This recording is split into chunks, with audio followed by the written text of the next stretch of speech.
Hello, അമ്മ മനസ്സിൻ്റെ പുതിയൊരു എപ്പിസോഡിലേക്ക് എല്ലാവർക്കും സ്വാഗതം. ചാനൽ ആദ്യമായിട്ട് കാണുന്നവരാണെങ്കിൽ ഒന്ന് സബ്സ്ക്രൈബ് ചെയ്തിട്ട് ലൈക്ക് ചെയ്യണേ. അപ്പോൾ ലക്ഷ്മി കോടതിക്ക് മുന്നാകെ സംഭവിച്ച കാര്യങ്ങളൊക്കെ പറയുകയാണ്. സ്വത്തുക്കൾ മുഴുവൻ മേഘയുടെ പേരിലായതിനു ശേഷമാണ് അവളുടെ യഥാർത്ഥ സ്വഭാവം ഞങ്ങൾക്ക് മനസ്സിലാവുന്നത്. എൻ്റെ ഭർത്താവ് കഷ്ടപ്പെട്ട് അധ്വാനിച്ചുണ്ടാക്കിയ സ്വത്തുക്കൾ മുഴുവൻ അവളുടെ പേരിലായതിനു ശേഷം അവൾ ഞങ്ങളെ ആ വീട്ടിൽ നിന്നും ഇറക്കി വിട്ടു. ലക്ഷ്മി മേഘയെ നോക്കി പൊട്ടി പൊട്ടി കരയുന്നുണ്ടായിരുന്നു. ആ സമയത്ത് ഗണേഷ് വക്കീൽ കോടതിയോട് മേഘയെ വിചാരണ ചെയ്യാൻ വേണ്ടിയിട്ടുള്ള അനുവാദം ചോദിക്കുകയാണ്. കോടതി അത് അനുവദിക്കുന്നുണ്ട്. കോടതി വിളിപ്പിച്ച പ്രകാരം മേഘ കോടതി കൂട്ടിനകത്ത് വന്ന് നിന്നിട്ട് ജഡ്ജിയെ തൊഴുവാണ്. ആ സമയത്ത് ഗണേഷ് വക്കീൽ വന്നിട്ട് മേഘയോട് ചോദിക്കുന്നുണ്ട്, നിങ്ങൾക്ക് അഡ്വക്കേറ്റ് രാമലിംഗത്തിനെ അറിയാമോ? ആ, അറിയും. എങ്ങനെ അറിയും? അദ്ദേഹം എൻ്റെ ലീഗൽ അഡ്വൈസറായിട്ട് കുറച്ചു കാലം ഉണ്ടായിരുന്നു. നിങ്ങൾ എൻ്റെ കക്ഷിയായിട്ടുള്ള ലക്ഷ്മിയെ ഇമോഷണലി ബ്ലാക്ക്മെയിൽ ചെയ്തിട്ട് അവരുടെ പേരിലിരിക്കുന്ന മുഴുവൻ സ്വത്തുക്കളും അഡ്വക്കേറ്റ് രാമലിംഗത്തിനെ കൂട്ടുപിടിച്ചിട്ട് ഫോർജറി ഡോക്യുമെൻ്റ് തയ്യാറാക്കിയിട്ട് നിങ്ങളുടെ പേരിലേക്ക് മാറ്റിയിട്ടുണ്ടായിരുന്നോ? അപ്പോൾ മേഘ കുറച്ചൊരു ഗൗരവത്തോടെ അദ്ദേഹത്തോട് പറയുന്നുണ്ട്, ഞാൻ ഇമോഷണലി ബ്ലാക്ക്മെയിൽ ചെയ്തിട്ടൊന്നുമല്ല സ്വത്തുക്കൾ മുഴുവൻ എൻ്റെ പേരിലേക്ക് എഴുതി വാങ്ങിച്ചത് സർ. ലക്ഷ്മി അമ്മ സ്വന്തം ഇഷ്ടപ്രകാരം മുഴുവൻ സമ്മതത്തോടു കൂടിയാണ് എൻ്റെ പേരിലേക്ക് സ്വത്തുക്കൾ എഴുതി വെച്ചത്.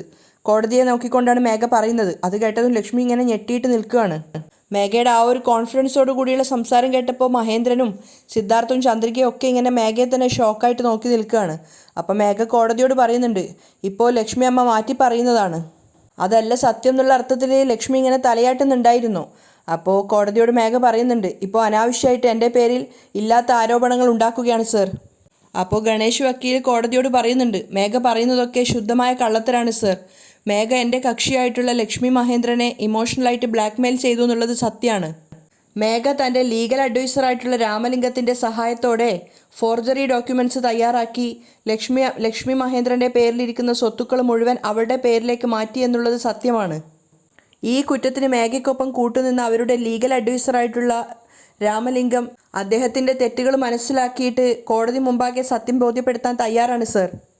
ഗണേശൻ വക്കീലിൻ്റെ ആ ഒരു വാദം കേട്ടതും മേഘ വല്ലാതെ പരിഭ്രമിക്കുന്നുണ്ടായിരുന്നു.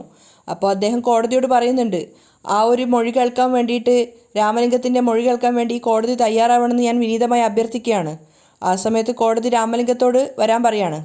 മേഘ ഇറങ്ങിയ കോടതി കൂട്ടിലേക്കാണ് രാമലിംഗം വരുന്നത്. രാമലിംഗം സിദ്ധുവിനെ നോക്കുന്ന സമയത്ത് സിദ്ധു പറയുന്നുണ്ട്, പൊയ്ക്കോളൂ, സത്യങ്ങളൊക്കെ പറയുന്നുള്ള അർത്ഥത്തിൽ തലയാട്ടുന്നുണ്ട്.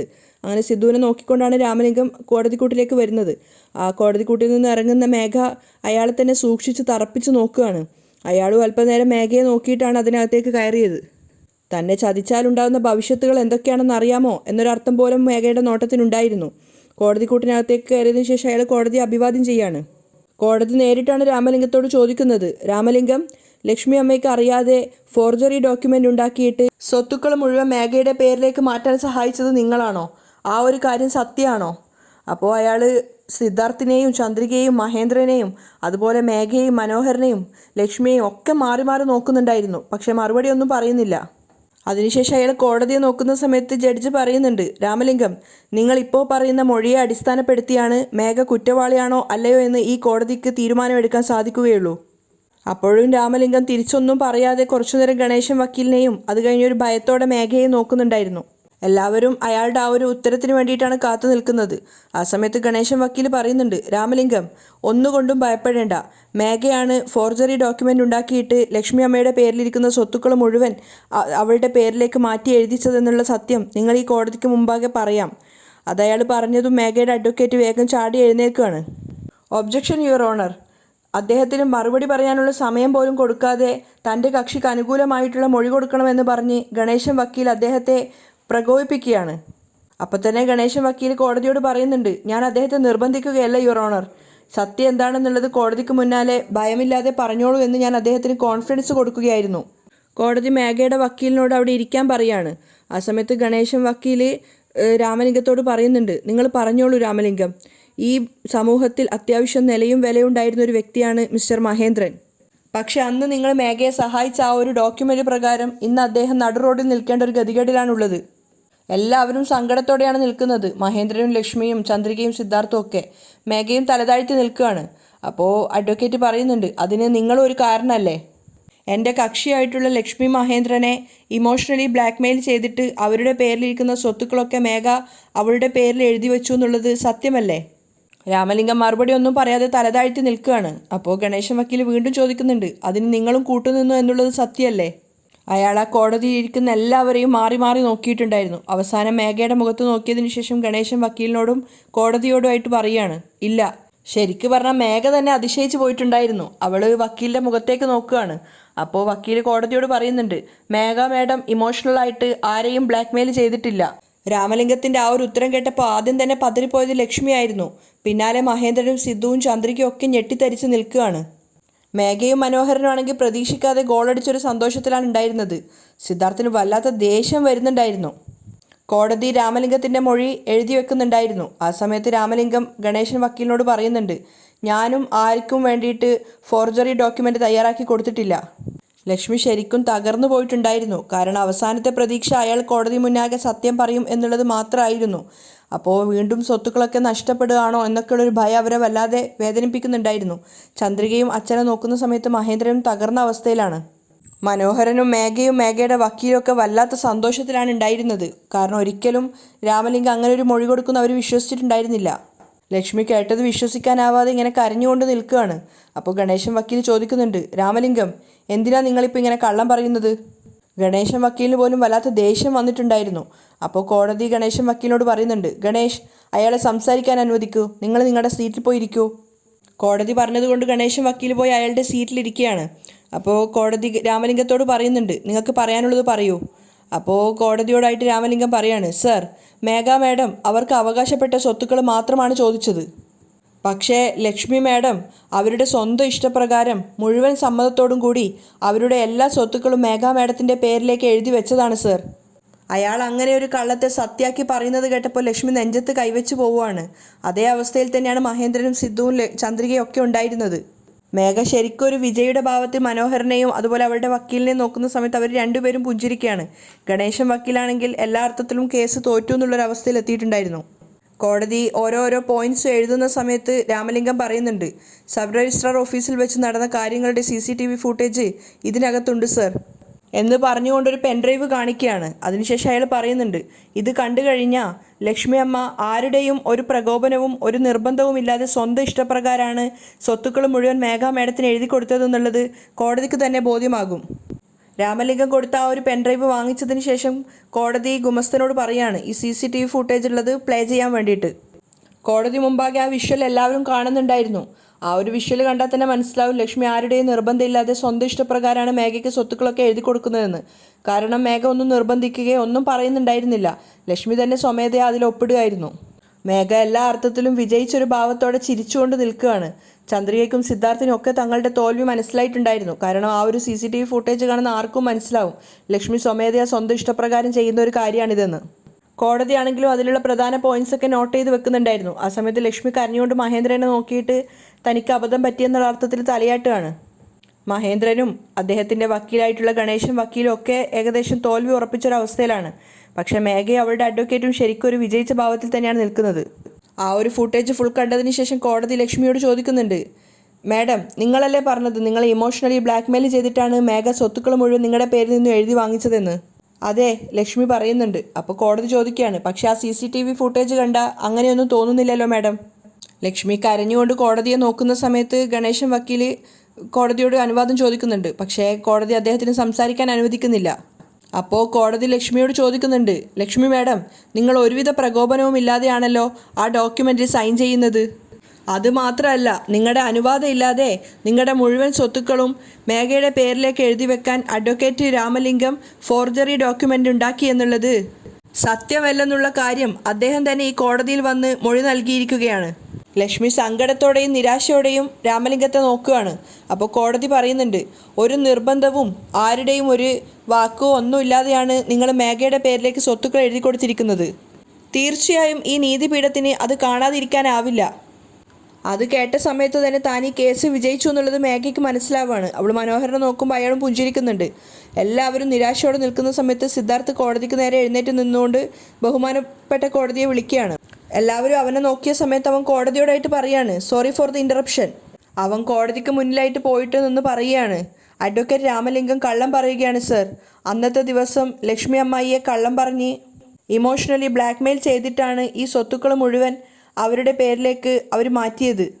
ലക്ഷ്മിയും തലയാട്ടിക്കൊണ്ട് അത് സമ്മതിക്കുകയാണ്. അപ്പോൾ സിദ്ധു രാമലിംഗത്തെ നോക്കിക്കൊണ്ട് പറയുന്നുണ്ട്, അതിന് മേഘയെ സഹായിച്ചത് ഈ രാമലിംഗമാണ്. അത് അദ്ദേഹത്തിൻ്റെ നാവ് കൊണ്ട് തന്നെ അദ്ദേഹം പറയുന്നതായിട്ടുള്ള ഒരു വീഡിയോ എൻ്റെ കയ്യിലുണ്ട്. സിദ്ധുവിൻ്റെ ആ ഒരു അപേക്ഷ കേട്ട സമയത്ത് മേഘയ്ക്ക് ചെറുതായിട്ടൊരു പേടി തോന്നുന്നുണ്ടായിരുന്നു, അതുപോലെ തന്നെ അഡ്വക്കേറ്റ് രാമലിംഗത്തിനും. അപ്പോൾ സിദ്ധു കോടതിയോട് പറയാണ്, ദയവ് ചെയ്ത് ആ വീഡിയോ നിങ്ങളും ഒന്ന് കാണണമെന്ന് ഞാൻ താഴ്മയായി അപേക്ഷിക്കുകയാണ്. എന്നിട്ട് ഗുമസ്തൻ്റെ കയ്യിൽ ഫോൺ കൊടുത്തിട്ട് ജഡ്ജിക്ക് ആ ഫോൺ കൊടുക്കാൻ പറയാണ്. അദ്ദേഹം ആ വീഡിയോ പ്ലേ ചെയ്യുന്നുണ്ട്. അപ്പോൾ അതിൽ രാമലിംഗം പറയുന്നുണ്ട്, ഞാൻ മേഘയുടെ ലീഗൽ അഡ്വൈസറായിട്ടുള്ള രാമലിംഗമാണ്. ഇനി ഞാൻ പറയാൻ പോകുന്നതൊക്കെ സത്യസന്ധമായ കാര്യങ്ങളാണ്. തനിക്ക് കിട്ടേണ്ട സ്വത്തുക്കൾ കിട്ടിയില്ലെങ്കിൽ ഞാൻ ആത്മഹത്യ ചെയ്യുമെന്ന് ലക്ഷ്മി അമ്മയെ ഇമോഷണലി ബ്ലാക്ക്മെയിൽ ചെയ്ത് ലക്ഷ്മി അമ്മയെ ചീറ്റ് ചെയ്തിട്ടാണ് മേഘ മുഴുവൻ സ്വത്തുക്കളും അവരുടെ പേരിലേക്ക് എഴുതി വാങ്ങിയത്.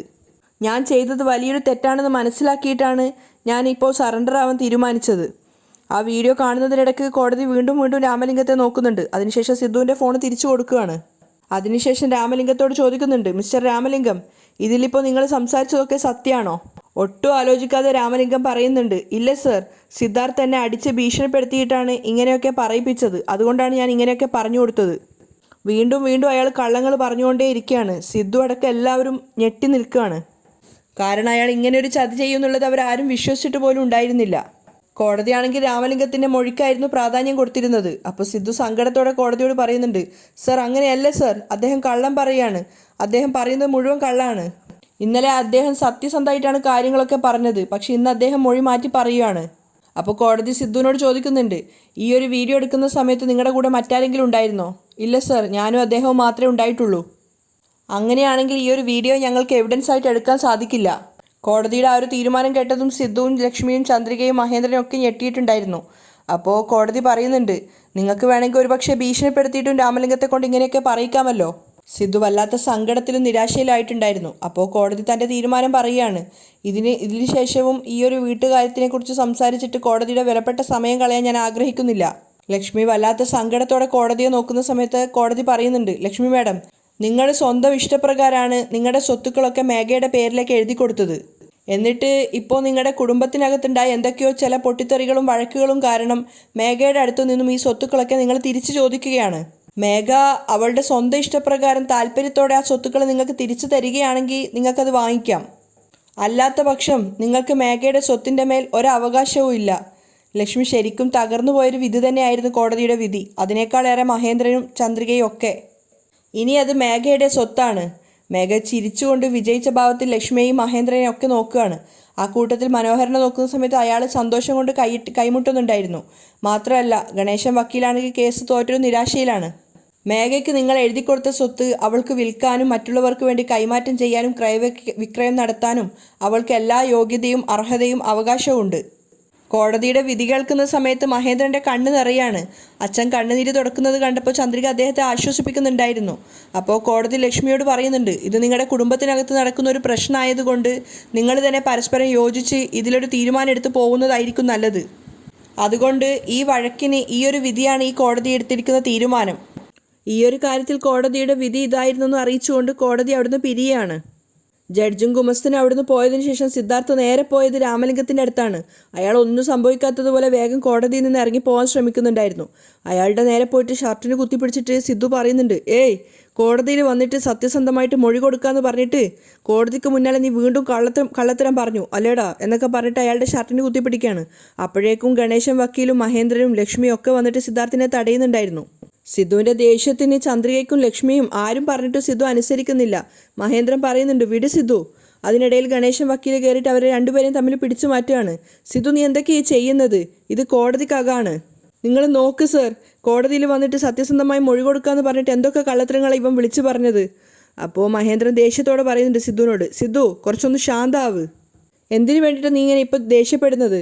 അപ്പോൾ സിദ്ധു തിരിച്ച് മഹേന്ദ്രനോട് ചോദിക്കുന്നുണ്ട്, അങ്കിൾ, പിന്നെ ഇപ്പം എന്താ ഞാൻ ചെയ്യേണ്ടത്? ഈ ഫ്രോഡ് റാസ്കൽ നമ്മളെ ഇങ്ങനെ ചതിക്കുന്നു നമ്മൾ കരുതിയിട്ടുണ്ടായിരുന്നോ? അപ്പോൾ ലക്ഷ്മി കരഞ്ഞുകൊണ്ട് രാമലിംഗത്തോട് ചോദിക്കുന്നുണ്ട്, ഇത് നിങ്ങൾക്ക് തന്നെ ന്യായമായിട്ട് തോന്നുന്നുണ്ടോ? എന്തിനാ നിങ്ങൾ വീണ്ടും കോടതിയിൽ കള്ളം പറഞ്ഞത്? നീ പറഞ്ഞ ആ ഒരു കള്ളം കാരണം എൻ്റെ കുടുംബം മുഴുവൻ ഇപ്പോൾ നടു റോട്ടിൽ ഇറങ്ങേണ്ട അവസ്ഥയിലായി. മഹേന്ദ്രൻ കണ്ണു തുടച്ചുകൊണ്ട് നിൽക്കുകയാണ്. അപ്പോൾ രാമലിംഗം പറയുന്നുണ്ട്, എന്നോട് ക്ഷമിക്കും മാഡം, എനിക്കും ഒരു കുടുംബമുണ്ട് മാഡം. നിങ്ങൾക്ക് വേണ്ടി മൊഴി കൊടുത്തതിന് ശേഷം എൻ്റെ കുട്ടികളെയും ഭാര്യ ഇവരെന്തെങ്കിലും ചെയ്തു കഴിഞ്ഞാൽ ഞാൻ എന്ത് ചെയ്യും? അയാൾ ലക്ഷ്മിയെ നോക്കിയിട്ട് തൊഴുകൈയോടെ പറയാണ്, ദയവ് ചെയ്ത് എന്നെ വിടു മാഡം. ലക്ഷ്മി പൊട്ടി പൊട്ടി കരയുന്നത് കണ്ടിട്ട് മഹേന്ദ്രൻ പറയുന്നുണ്ട്, ലക്ഷ്മി കരയല്ലേ, നടന്നത് നടന്നു, ഇനി സംഭവിക്കാതിനുള്ളതിനെക്കുറിച്ച് ചിന്തിക്കാം. അപ്പോൾ ചന്ദ്രിക സിദ്ധുവിനോട് പറയുന്നുണ്ട്, സിദ്ധു സർ, ഈ മേഘയാണ് രാമലിംഗത്തിൻ്റെ കുടുംബത്തിനെ ഭീഷണിപ്പെടുത്തി നമുക്കെതിരായിട്ട് ഇപ്പോൾ ഈ കോടതിയിൽ വെച്ച് സംസാരിപ്പിച്ചത്. ഇവളെ വെറുതെ വിടാൻ പാടില്ല. അപ്പോൾ മേഘ പറയുന്നുണ്ട്, ശരിയാ, ഞാനാ വരട്ടിയത്, അതിനെന്തെങ്കിലും തെളിവ് നിൻ്റെ കയ്യിലുണ്ടോ? മേഘ പരിഹാസത്തോടെ എല്ലാവരോടുമായിട്ട് പറയുന്നുണ്ട്, ഇപ്പോൾ നിങ്ങൾക്ക് എല്ലാവർക്കും ഞാനൊരു കാര്യം പറഞ്ഞു തരാം, ശ്രദ്ധിച്ച് കേട്ടോ. നിങ്ങൾ ആരെ കൊണ്ടും എന്നെ ഒന്നും ചെയ്യാൻ സാധിക്കില്ല. എൻ്റെ അടുത്ത് നിന്ന് നിങ്ങളുടെ സ്വത്തുക്കൾ തിരിച്ചു വാങ്ങിക്കാനും സാധിക്കില്ല. എല്ലാവരെയും പരിഹസിച്ചുകൊണ്ടാണ് മേഘ പറയുന്നത്. സിദ്ധു അങ്കിളിനോട് പറയുന്നുണ്ട്, കണ്ടില്ലേ അങ്കിൾ, എത്ര അഹങ്കാരത്തോടെ ഇവൾ സംസാരിക്കുന്നതെന്ന്. സംസാരിക്കട്ടെ, അവളുടെ അഹങ്കാരത്തിനുള്ള അടിവരെ അവൾ സംസാരിക്കുള്ളൂ. മഹേന്ദ്രൻ പറയുന്നുണ്ട്. അപ്പം മനോഹരൻ ചോദിക്കുകയാണ്, അല്ല മോളെ, ഇന്നലെ രാത്രി വരെ നീ എൻ്റെ കൂടെ ഉണ്ടായിരുന്നല്ലോ, പിന്നെ നീ എപ്പോഴാണ് ഈ ഒരു കാര്യം ചെയ്തത്? ഏത് കാര്യവും ഞാൻ നിൽക്കുന്നിടത്ത് വെച്ച് തന്നെ ചെയ്തു തീർക്കുന്നവളാണ് ഈ മേഘ. മേഘ അഭിമാനത്തോടെ പറയാണ്. അപ്പോൾ മനോഹരൻ പറയുന്നുണ്ട്, ഞാൻ ഇത്രയും കാലം വിചാരിച്ചത് സിദ്ധാർത്ഥിനാണ് തല മുഴുവൻ ബുദ്ധിയെന്നാ, പക്ഷേ മേഘമോളെ, മോൾക്ക് ദേഹം മുഴുവൻ ബുദ്ധിയാ. മേഘ പൊട്ടിച്ചിരിച്ചിട്ട് ചന്ദ്രികയുടെ അടുത്ത് വന്നിട്ട് പറയാണ്, എന്താ ചന്ദ്രിക, ഈ കേസിൽ ജയിക്കണമെന്ന് ക്ഷേത്രത്തിൽ പോയി പ്രാർത്ഥിച്ചിട്ടൊക്കെയാണ് വന്നതെന്ന് തോന്നുന്നു. എല്ലാം വെറുതെ ആയിപ്പോയല്ലേ, ജഡ്ജി വിധി പറഞ്ഞിട്ട് പോയി കഴിഞ്ഞു. എൻ്റെ പേരിൽ നിങ്ങൾ എഴുതി തന്ന സ്വത്ത് എൻ്റെ പേരിൽ തന്നെ ഉള്ളതാ, ഇനിയത് ആർക്കും മാറ്റാൻ സാധിക്കില്ല. നിങ്ങളെല്ലാവരും ചേർന്ന് തലകുത്തി നിന്നാലും ആ സ്വത്തുക്കളൊന്നും ഇനി നിങ്ങൾക്ക് കിട്ടാൻ പോകുന്നില്ല. മേഘ പരിഹാസത്തോടെ പറയാണ്. ചന്ദ്രിക തലതാഴ്ത്തി നിൽക്കുന്നുണ്ടായിരുന്നു. അവിടെയാണ് ഇന്നത്തെ എപ്പിസോഡ് വൈൻഡപ്പ് ചെയ്യുന്നത്.